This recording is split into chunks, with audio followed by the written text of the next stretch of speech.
Shalom saudara yang dikasihi Tuhan. Mari kita berdoa. Bapa kami dalam surga, Bapa yang baik, yang kami kenal di dalam nama Tuhan Yesus. Kiranya Tuhan ulurkan tangan-Mu berkati setiap kami, supaya hari-hari kami Tuhan boleh menyenangkan, dan kami juga boleh menjadi berkat bagi banyak orang. Kiranya Tuhan Engkau juga melindungi kami dari kuasa kegelapan roh-roh jahat, iblis, setan maupun penyakit, wabah, apapun juga kiranya dijauhkan dari hidup kami. Kiranya Tuhan juga Engkau juga memberi kekuatan ketika kami lemah. Engkau memberikan penghiburan ketika kami sedih Tuhan. Yang dalam pergumulan, Tuhan kiranya Engkau memberikan pertolongan. Dan yang sakit kiranya Tuhan sembuhkan di dalam nama Tuhan Yesus. Kami sudah mengucap syukur dan berdoa. Haleluya. Amin. Mata Tuhan itu tertuju kepada kita, saudara. Karena kita adalah anak-anak Tuhan yang sudah ditebus dari dosa melalui darah Yesus, darah yang mahal. Sehingga kita, saudara, betul-betul sepertinya sama oleh Tuhan kita itu dijaga, dilindungi, supaya keselamatan yang telah dianugerahkan kepada kita melalui darah Yesus jangan sampai sia-sia. Sehingga matanya terus mengawasi, mengingat darah Yesus itu darah yang mahal. Jadi saudara, kita adalah orang-orang yang paling bahagia. Karena ada Sang Pencipta memperhatikan kita. Bukan karena kita baik, bukan karena kita hebat, dan kita sempurna, bukan. Karena ada darah Yesus di dalam hidup kita. Dan penebusan Yesus itu supaya tidak sia-sia di dalam hidup kita. Maka Dia jaga, Dia lindungi. Sampai kitab Ibrani menuliskan bahwa malaikat adalah roh-roh yang harus melayani orang-orang yang diselamatkan, yaitu engkau dan saya. Berarti ada roh-roh, yaitu malaikat, yang tanpa kita sadar ada beserta dengan kita. Dan mata Tuhan tertuju kepada kita. Memang setan ada, kuasa kegelapan ada, saudara, ingin mencoba mengganggu kita. Namun selama kita mau bersandar kepada Tuhan, kita yakin, saudara, bahwa Tuhan pasti tetap menjaga melindungi kita. Kecuali kalau kita menjauhkan diri dari Tuhan, dan kemudian kita sengaja masuk ke tempat itu, karena mungkin kita stres, atau mungkin kita, saudara, karena kita tergoda dan sebagainya. Jadi di sini kita perlu untuk menimba firman setiap hari, supaya hati kita disiram oleh firman itu, sehingga kita menjadi kuat dan teguh di dalam perjalanan hidup kita. Kita lihat dulu firman Tuhan. Mazmur 33 ayat 18. Sesungguhnya mata Tuhan tertuju kepada mereka yang takut akan Dia, kepada mereka yang berharap akan kasih setia-Nya.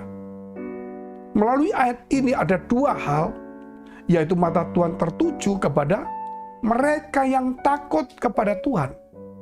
Kerap kali kita ini takut sama setan, takut akan bencana, takut akan kemiskinan, takut akan sendirian, takut akan rugi, tapi kita tidak takut akan Tuhan. Padahal ketika kita takut akan Tuhan, maka semua yang kita takutkan itu lenyap. Takut rugi akan hilang, takut malang itu akan hilang, takut kena bencana itu juga akan disingkirkan Tuhan, saudara. Ketika kita takut Tuhan, maka semua ketakutan demi ketakutan yang ada di dunia yang menggandoli hidup kita, satu persatu akan dilepaskan dari hidup kita. Sehingga saudara, kita yakin bahwa mata Tuhan tertuju kepada kita yang takut kepada Dia. Saudara dan saya takut masa depan, takut dengan bencana, takut anak kita, takut kehilangan pekerjaan, kehilangan jabatan, takut apa lagi, kecelakaan. Itu saudara akan pelan-pelan sirna jikalau takut akan Tuhan ada pada hidup kita. Karena mata Tuhan tertuju. Kalau tertuju, saudara, kita pasti dijaga dan dilindungi. Sebab itu hal kedua kita lihat, yaitu mereka yang berharap kepada Dia. Dikatakan, mereka yang berharap akan kasih setia-Nya.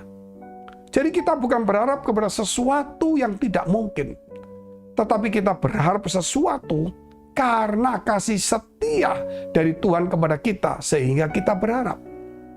Kalau kita berharap pada seseorang, belum tentu dia punya hati yang murah kepada kita. Kerap kali saudara, sepertinya dia menolong, namun dia mengambil keuntungan lebih banyak daripada apa yang pernah kita pikirkan. Saya telah melihat begitu banyak di dalam kekristenan orang-orang percaya pelayan Tuhan. Ketika seseorang minta tolong, dia tolong sedikit lebih, enggak, itu memang oke. Tetapi ada orang yang terus ditolong lebih banyak, tetapi saudara, dia mangsa. Dia makan. Contohnya, mungkin rumahnya ada di bank, harganya cuma berapa, ya taruhlah sekian, angka 3. Gitu. Kemudian, saudara, apa yang lakukan? Dia ngomong, udah aku yang tanggung semuanya, jangan takut kamu. Gitu. Nanti orang yang hutang atau yang bank aku urusin. Dia biarin, saudara, dia nego dengan bank. Dan setelah itu, saudara, akhirnya bank juga memberikan keringanan. Dia jual untuk modal dia. Dia punya kelebihan. Orang-orang yang utang sama dia, yang sama orang itu, nggak dibayar. Dibiarkan 2-3 tahun. Sehingga uang itu yang sisa itu dia pakai. Karena rumah itu harganya kan lebih daripada yang dijaminkan di bank. Setelah sekian tahun, saudara, maka orang-orang itu mau dibayar diangsur. Orang yang punya rumah dikasih uang sedikit, dia sudah pegang modal, dia sudah punya keuntungan, dan lain sebagainya. Sepertinya menolong. Dan di dunia ini tidak ada, saudara, orang yang lebih baik dari Tuhan kita. Kalau ada orang baik itu berarti dia anak Tuhan, tetapi saudara tetap tidak lebih baik dari Tuhan. Tuhan itu Tuhan yang baik. Mari kita andalkan Tuhan, supaya Tuhan itu mengirim orang-orangnya kepada kita. Supaya kita jangan mengandalkan orang, supaya kita berharap kepada kasih atau belas kasihan dari orang. Kita harus berharap kepada kasih setia Tuhan. Kita lihat ayat selanjutnya. Untuk melepaskan jiwa mereka daripada maut dan memelihara hidup mereka pada masa kelaparan. Untuk melepaskan dan untuk memelihara. Jadi yang ketiga kita tahu, untuk melepaskan dari maut, untuk memelihara kita dari masa-masa kelaparan. Kerap kali saudara, kita ini selalu terancam oleh maut. Kalau kita jalan kaki, kalau kita naik mobil, apalagi yang lain. Selalu sesuatu itu bisa terjadi mendadak. Sepertinya saudara kita lihat tsunami, ternyata banjir longsor, gunung meletus saudara. Ya orang mengendai truk ngantuk, nabrak, itu bisa. Tetapi saudara, kalau kita melihat Tuhan itu melepaskan kita daripada maut-maut, bukan hanya itu, maut dari dosa, upah dosa. Dan Tuhan memelihara kita pada masa-masa kelaparan. Artinya ada masa kesulitan, tapi Tuhan tetap memelihara kita. Walaupun mungkin kita sulit, tapi tetap Tuhan memelihara kita. Sehingga jangan jauh daripada Tuhan ketika masa kelaparan. Bahkan kalau kita bertahan seperti Ishak, dia diberkati pada masa kelaparan sehingga dia menjadi lebih kaya daripada sebelumnya. Mari kita berdoa. Bapa dalam surga, Bapa yang baik yang kami kenal dalam nama Tuhan Yesus, memberkati firman-Mu supaya setiap kami, Tuhan, dibekali oleh firman Allah. Sehingga kami disadarkan akan kebenaran. Supaya kami boleh bersandar kepada Tuhan. Supaya hidup kami, Tuhan, boleh Tuhan pelihara, Tuhan lindungi, Tuhan jaga. Di dalam nama Tuhan Yesus Kristus, biar kami belajar untuk takut akan Tuhan.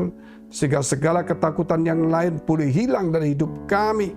Supaya kami boleh berharap kepada kasih setia kemurahan Tuhan, bukan belas kasihan manusia. Karena kami tahu bahwa Engkau melepaskan kami dan memelihara kami, Tuhan. Kami berdoa juga untuk mereka yang di dalam permasalahan persoalan. Mari saudara, dekapkan kedua tanganmu di dadamu. Jikalau engkau dalam pergumulan masalah persoalan tantangan, apapun persoalanmu, Tuhan sanggup menolongnya. Dan engkau yang sakit, tumpangkan tangan bagian sakit. Di dalam nama Yesus, terima dengan imanmu. Terima dengan iman dalam nama Yesus. Jadilah sembuh, jadilah pulih. Biar Tuhan memberkati, memelihara, melepaskan kita, dan menjauhkan kita dari segala bencana. Di dalam nama Tuhan Yesus, kami sudah mengucap syukur dan berdoa. Haleluya. Amin. Jika saudara masih membutuhkan pelayanan doa dan konseling, silakan hubungi nomor tertera. Tuhan Yesus memberkati.